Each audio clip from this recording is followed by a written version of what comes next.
On the morning of October 7th, on what was supposed to be the most joyous, festive holiday of the year, we awoke to learn that Israel had been brutally attacked by the terrorist group Hamas. What unfolded was the worst, most brutal massacre of innocent Jews since the Holocaust. Hamas murdered and mutilated over 1,400 people, including men, women, babies, grandparents, wiping out entire families, devastating entire communities. There's at least 4,000 people injured. There's more than 200 captives being held in Gaza, not only Israelis, but citizens of the United States and other countries around the world. We should all join the worldwide call for their immediate release and their safe return home. Here in Boston, our Jewish community and our greater Boston community has deep personal ties to Israel. We have tens of thousands of Israelis living here, and for all of us, in one way or another, this is personal. This is a moment of tremendous heartbreak and grief. We grieve for our Israeli brothers and sisters.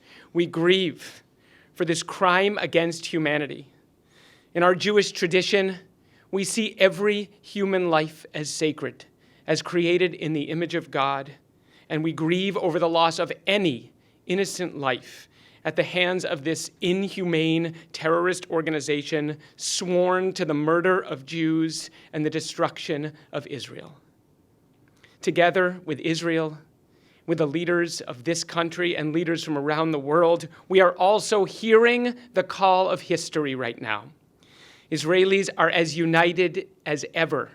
Their spirits are resilient and strong as they fight this war to defend their citizens and their future.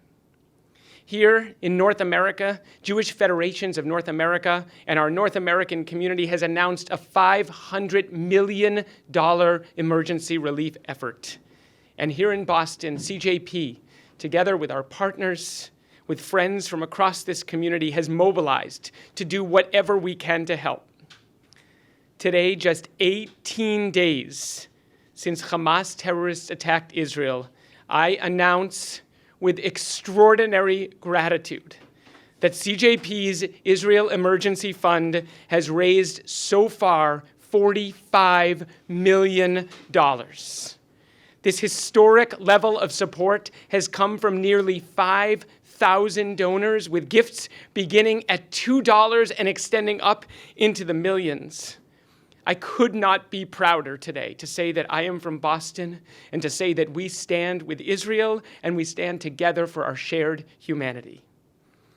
This outpouring of support has been overwhelming. Every person I talk to asks, what can I do to help? Where can I give? The solidarity and the unity that we are feeling from the leadership of this country, from elected officials, and from our friends and allies gives us hope during this incredibly difficult time.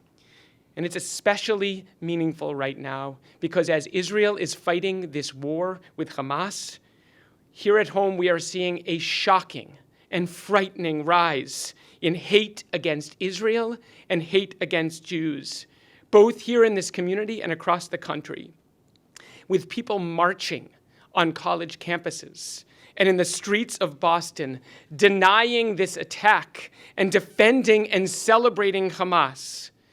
Many in our community are wondering, can we feel safe here?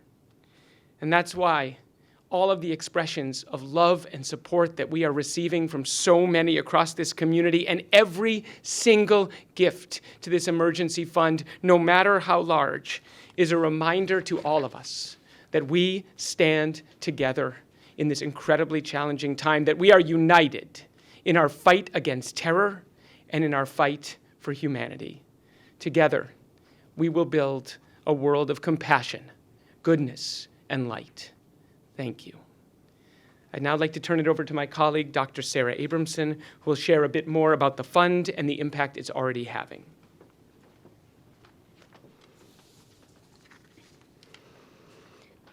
Thank you, Mark, and thank you to Boston's community, the Jewish community, and beyond.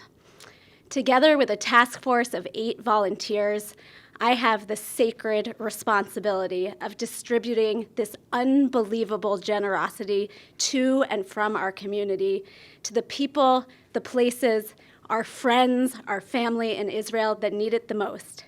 To date, the task force has already distributed $9.25 million, with 100% of those funds going to people and places in Israel that we hold dear and who are in pain. Each single dollar is a gift from a person in our community. It is for the murdered, the traumatized, and for the people who are working and not sleeping to pick up the pieces. It is given to us, entrusted to us at CJP, in the spirit of thousands of years, of a people who have been unwanted, turned away, and harmed, but in community and with resilience have always come back more compassionate, more passionate, more steadfast in our belief in Israel, her right and need to exist, and in our personal commitment and connection to her people. The people of Israel are suffering. The worldwide Jewish community suffers with them. But what a blessing to live in Boston, to be part of a community who is part of that 1,000-year-old chain that says we will step up and hear the call. And Boston has done that again. Whether it's the bar mitzvah boy who turned over his celebration to be about collecting funds and in one evening raised $7,709 for this fund. What about the children at school who went home and baked furiously, messing up their kitchens so that they could give the proceeds from the bake sale to the people who need it most in Israel? They are feeding the bodies and the soul of a people and her homeland. We are grateful for every brownie, for every call, for every dollar. But we recognize that this is urgent, and we call for more. We need more brownies, more dollars, and more calls. Our team is doing a needs assessment and working directly with organizations on the ground. There are undescribable humanitarian needs, and our incredible $45 million is only going to let us get started. So far, we have funded emergency medical and trauma response, like the Israeli Trauma Coalition. We have fought hard to support kibbutzim on the front lines that need to be rebuilt. We have funded entrepreneurial mobilization organizations like the Civil Situation Room, and that is just the beginning. We hear small stories of children who throw up every single time they hear an air siren go off. These are mental health needs that are going to traumatize people for life, and we will be there with them providing mental health first aid. Homes are gone, lives are destroyed, but we are still here, and we will rebuild. This is a gift from our community, and we know that as part of that effort for the Jewish Federations of North America, we will be there for the most vulnerable in Israeli society and for us all. There are so many ways for you to support us. You can advocate for the 200 captives still being held. You can call and ask us how we're doing. You can give to our fund, and you can hold our community in our hearts. And speaking of hearts, it is a great privilege to introduce Iris Shore, a wonderful community volunteer, an Israeli from Haifa who has lived here for many years. She is a retired lieutenant in the IDF, and she is a lawyer. She is an active member of our Jewish community, and she is part of our family. Iris. Thank you, Sarah. I'm here today as the Israeli voice. I was born and raised in Haifa, but have been living here for the past 20 years with my family. Boston and Haifa are sister cities and have a special relationship for over 30 years, which is very personal to me.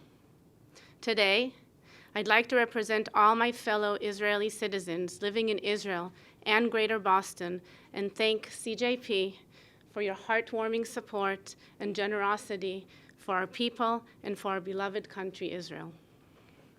Israel is going through devastating times, the worst times our Jewish people have experienced since the Holocaust.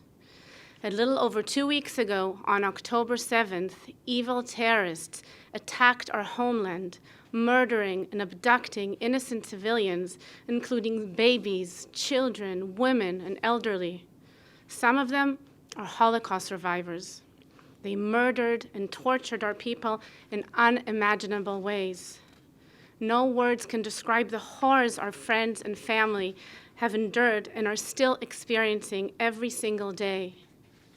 I speak with my family and friends in Israel daily, and they are shocked, they are grieving, and they are terrified from what is yet to come. They are running in and out of the bomb shelters. They are mourning the loss of innocent lives and brave soldiers, and they are praying that their sons and daughters that are serving in the army will come home safely. We are heartbroken, we are sad, and we are very scared. The loss we have suffered so far is devastating, and the unknown that is coming ahead is very frightening. The only light we have seen during this extremely dark time is the love and support we are receiving from our Jewish American friends here in Greater Boston. I appreciate every phone call and message I'm receiving from my local friends, asking about my family and friends in Israel and about how I am doing.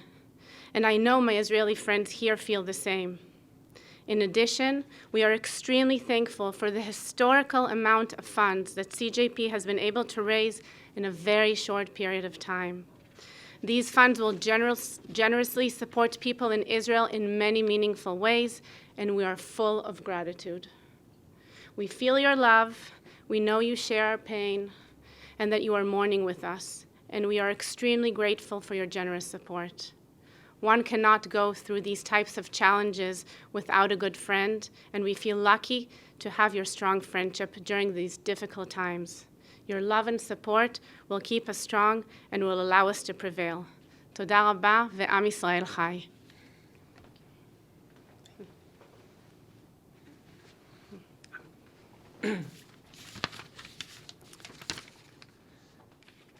Thank you all for being here. Thank you for your support during this incredibly challenging time. Iris, thank you for your words and for your courage. And thank you to all of our Israeli brothers and sisters living in Israel and here in Greater Boston. That concludes our time together. Sarah and I will be available for questions immediately following. Thank you.